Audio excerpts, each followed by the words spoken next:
جو اللہ کے نور سے دیکھتے ہیں. ہارون رشید جی. ہر شام، تقریباً ہر شام میں اس ندی کے پانیوں کو نظر سے چومتا ہوا گزرتا ہوں. ایک شب جس کے کنارے پر محمد اعظم نے سرکار دو عالم صلی اللہ علیہ وسلم کو پورے قد سے فروزاں پایا تھا. اللہ اللہ، خطا کاروں کی بستی کے یہ نصیب. ایک اصول کتاب میں لکھا ہوتا ہے اور ایک وہ میدان جنگ میں بصیرت جسے تراشتی ہے. گیلانی چیف جسٹس ملاقات پر جن کو اعتراض ہے وہ کتابی اصول پر کھڑے ہیں. چیف جسٹس اگر انا کے اسیر ہوتے تو ڈٹے رہتے، لیکن وہ اوپر اٹھے. پاکستانی عوام کے لیے ایک عظیم فتح حاصل کی، تاریخ میں جس کا تذکرہ انشاءاللہ مارچ 2007 کے ساتھ ہوگا. اللہ بڑا بے نیاز ہے، اس کے لشکروں کو کوئی نہیں جانتا.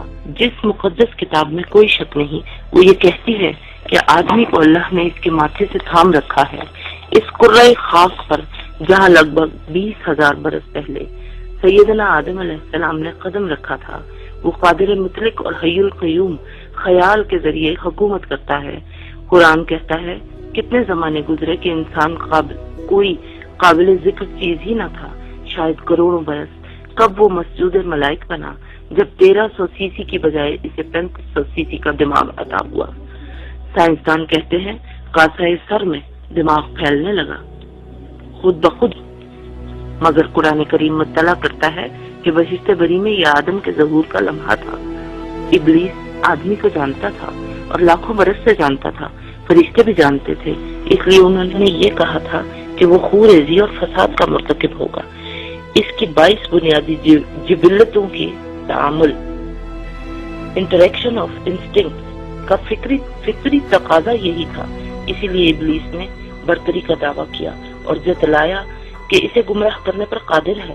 شیطان نے کہا کہ وہ آدم ذات کو اس کی خواہشات کے چنگل میں للچا اور بھٹکا کر مار ڈالے گا.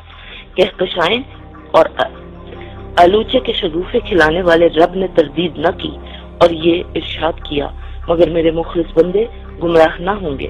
عبدالآباد تک کے لیے اس دن یہ قرار پا گیا کہ اپنی کرتوتوں اور کارناموں کے طفیل ہر شخص برباد ہو سکتا ہے مگر صاحب اخلاص نہیں. شجاعت اور ذہانت، علم اور ریاضت، حکمت اور قوت، اللہ کی بارگاہ میں سارے سکے جھوٹے. اخلاص کے بغیر آسمانوں اور زمینوں، دلوں اور دماغوں، ستاروں اور کوہساروں پر جس کی حکومت ہے وہ بے نیاز ہے، مگر ان سے نہیں جو اپنی خامیوں اور خطاؤں پر غور کرتے ہیں. وہ ان سے بے نیاز نہیں، ادنا ذاتی کامیابیوں کی بجائے جو خدا اور اس کے بندوں سے محبت کرتے ہیں. یہ ساری ان کی نشانی ہوتی ہے. جبلی تقاضوں کو شکست دے کر ظفر مندی کا علم لہرا دینے والی سخاوت. مخلص آدمی کی حکمت محض حکمت نہیں بلکہ علم سے جلا پا کر فراست ہو جاتی ہے. فرمایا مومن اللہ کے نور سے دیکھتا ہے. وہ جو اللہ کے نور سے دیکھتے ہیں ان میں سے بعض کے قدموں میں بیٹھنے کا شرف اس خطا کار کو حاصل ہوا. ایک لمحہ بھی ایسا نہیں آتا جب یقین مجروح ہو کہ 27 رمضان المبارک کو تخلیق پانے والے پاکستان کا مستقبل محفوظ ہی نہیں بلکہ منور ہے. ایک بش نے امریکہ کو برباد کیا اور ایک گورباچوف نے سوویت یونین کو توڑ ڈالا. ہم نے بش اور گورباچوف پالے اور اب بھی پال رہا ہے. محض حکمران نہیں، پورا حکمران طبقہ.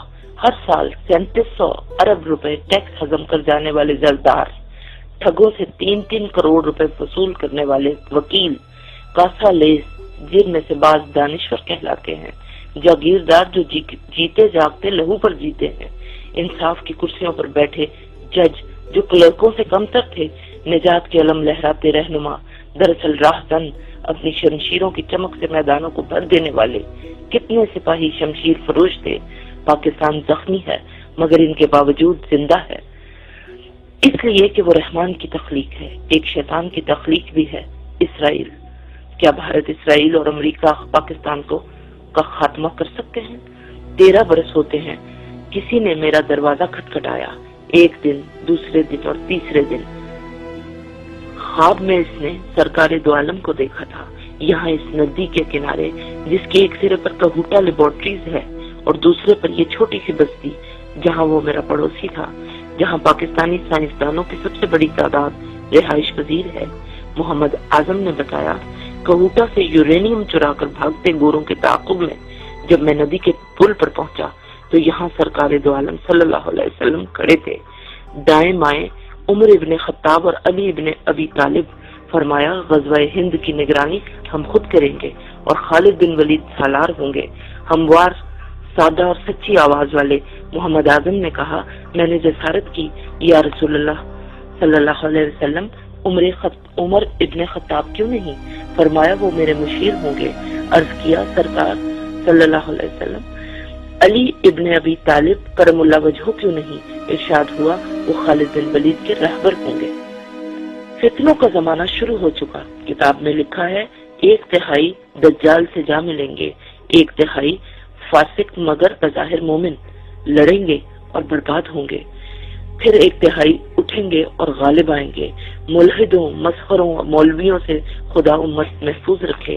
میرے پاس کچھ مستند معلومات ہیں لیکن ابھی اظہار کا وقت نہیں آیا۔